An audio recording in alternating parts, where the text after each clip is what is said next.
ചോദ്യങ്ങളുണ്ട് C M. അതായത് ADGP ഈ RSS നേതാക്കളെ കണ്ടത് ശരിയാണോ തെറ്റാണോ എന്ന കാര്യത്തിൽ മുഖ്യമന്ത്രി നിലപാട് പറഞ്ഞില്ല. മുഖ്യമന്ത്രി നിലപാട് പറഞ്ഞു. അത് ഞാൻ പറയേണ്ടത് ആ റിപ്പോർട്ടിന് ശേഷമാണ്. അതും ചുമതലപ്പെടുത്തിയിട്ടുണ്ട്. അതുമായി ഞാനൊരു നിലപാട് എടുത്തു കഴിഞ്ഞാൽ പിന്നെ അതിന് ആ നിലപാടിൻ്റെ ഭാഗമായിട്ടുള്ള നടപടിയല്ലേ വരിക. നിങ്ങൾ മനസ്സിലാക്കേണ്ടത്, നിങ്ങൾ ആഗ്രഹിക്കുന്ന നിലപാടിനനുസരിച്ചിട്ടുള്ള ഒരു നിലപാട് എൻ്റെ ഭാഗത്ത് ഉണ്ടാകണമെന്ന് നിർബന്ധിക്കരുത്. അപ്പോൾ അതിൽ കാണേണ്ടത് പരിശോധന കഴിഞ്ഞ് ആ പരിശോധനയുടെ ഭാഗമായി വരുന്ന റിപ്പോർട്ട് എന്താണോ അതിൻ്റെ ഘട്ടത്തിലാണ് ഞാൻ എൻ്റെ നിലപാട് പറയേണ്ടത്. അല്ലാതെ ഞാൻ പറഞ്ഞു തീരട്ടെ, അല്ലാതെ അതിനു മുൻപ് ധൃതി പിടിച്ച് ആ നിലപാട് പറയലല്ല ഔചിത്യം.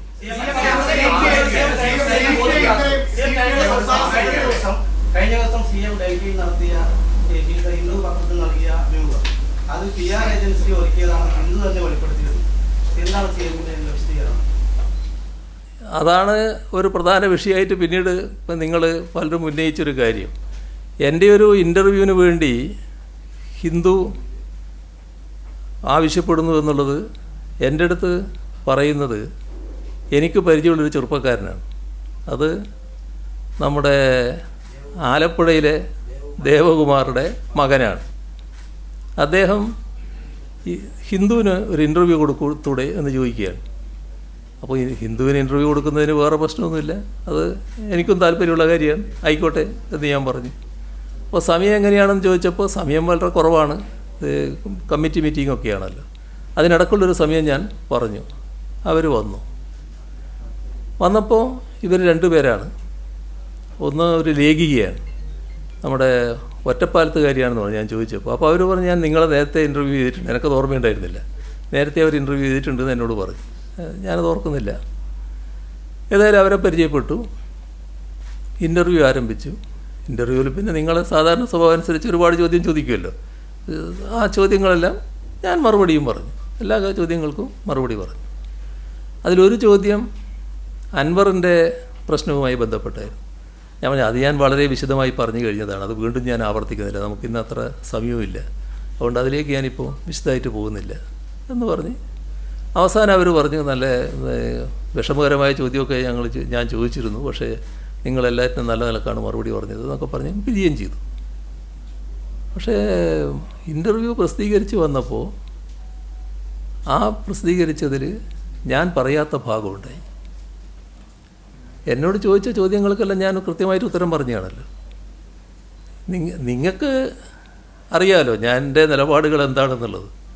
ഈ ഒരു ജില്ലയെ, ഏതെങ്കിലും ഒരു ജില്ലയെയോ ഏതെങ്കിലും ഒരു വിഭാഗത്തെയോ പ്രത്യേകമായി കുറ്റപ്പെടുത്തി അങ്ങനെ സംസാരിക്കുന്ന ഒരു രീതി എൻ്റെ ഒരു പൊതുപ്രവർത്തന രംഗത്ത് നിങ്ങൾക്കാർക്കെങ്കിലും കാണാൻ കഴിഞ്ഞിട്ടുണ്ടോ ഇതേവരെ? അങ്ങനെയൊരു നില എൻ്റെ ഭാഗത്തുനിന്നുണ്ടാവില്ലല്ലോ.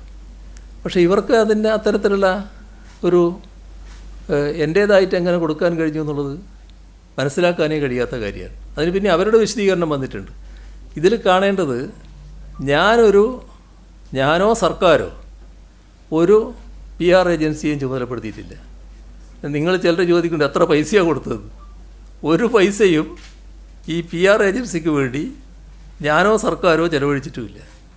ഇത് ഈ ദേവകുമാറിൻ്റെ മകൻ എന്ന് പറയുന്നത് രാഷ്ട്രീയമായി ചെറുപ്പം മുതലേ ഞങ്ങളുടെ കൂടെ നിൽക്കുന്നൊരു ആളാണ്, കൃത്യമായ രാഷ്ട്രീയ നിലപാടുള്ള ആളാണ്.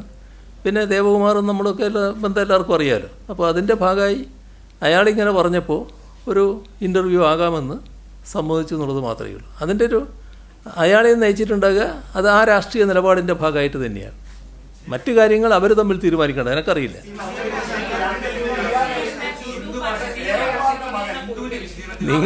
നിങ്ങൾ ഞാൻ പറഞ്ഞില്ലേ, നിങ്ങളെല്ലാവരും കൂടി പറഞ്ഞാൽ ആരെ ശബ്ദം കേൾക്കുക.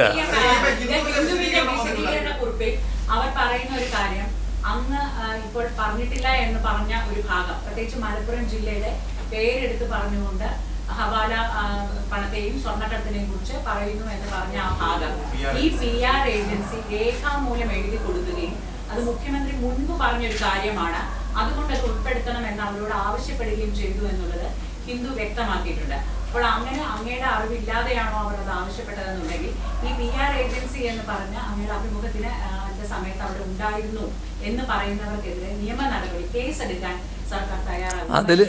അതിൽ മനസ്സിലാക്കേണ്ട കാര്യം ഈ പറയുന്ന തരത്തിൽ ഒരു ഭാഗം സാധാരണഗതിയിൽ അങ്ങനെ കൊടുക്കാൻ പാടില്ലല്ലോ.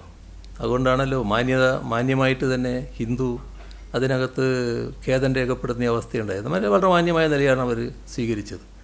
ഏതെങ്കിലും ഒരു ഭാഗം കിട്ടിയാൽ ആ കിട്ടിയതിൻ്റെ ഭാഗമായിട്ട് ഞാൻ പറഞ്ഞതായിട്ട് കൊടുക്കാൻ പാടുണ്ടോ? ഞാൻ പറയല്ലേ, ഞാൻ പറഞ്ഞ കാര്യങ്ങൾ നിങ്ങളെല്ലാവരും ഇപ്പോൾ എഴുതുക മാത്രമല്ലല്ലോ, ഫോണിൽ റെക്കോർഡ് ചെയ്യല്ലേ. ആ ഫോൺ അവിടെ വെച്ചുകൊണ്ട് റെക്കോർഡ് ചെയ്തുകൊണ്ടിരിക്കുന്നുണ്ടല്ലോ. ഇതിനൊന്നും ഞാൻ ഉത്തരം പറയാതിരിക്കുന്നില്ല. ആകെ ഉത്തരം പറയാതിരുന്ന ഒരു കാര്യം മാത്രമേ അത് ഞാൻ പറഞ്ഞല്ലോ.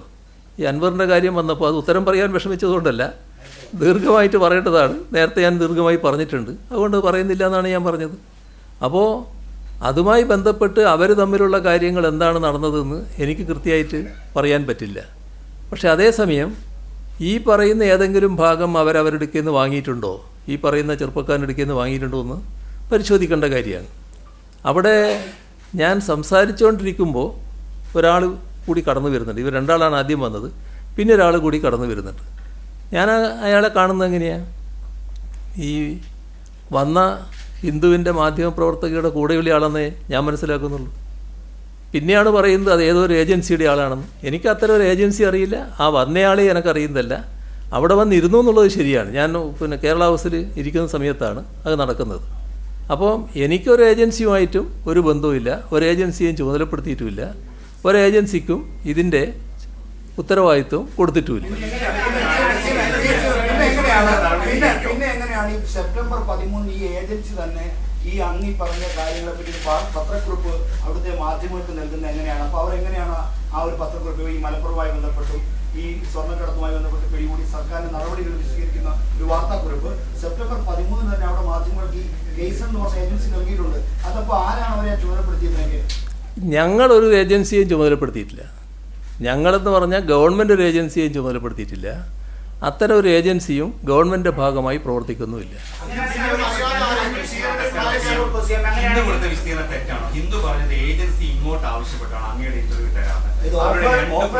നിങ്ങൾ തമ്മിലുള്ള മാധ്യമങ്ങൾ തമ്മിലുള്ള പോരിന് എന്നെ ഇടയാക്കരുത്. നിങ്ങൾ ആ വഴി സ്വീകരിക്കരുത്.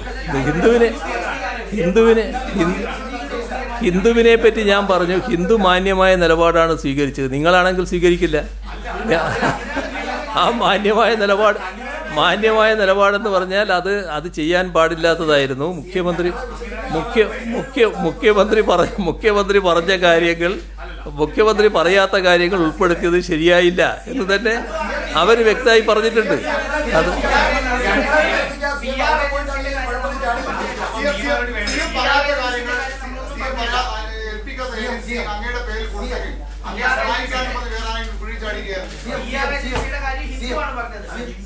ഞാൻ പറഞ്ഞില്ലേ, അതുമായി ബന്ധപ്പെട്ടുള്ള കാര്യം ഞാൻ പറഞ്ഞല്ലോ.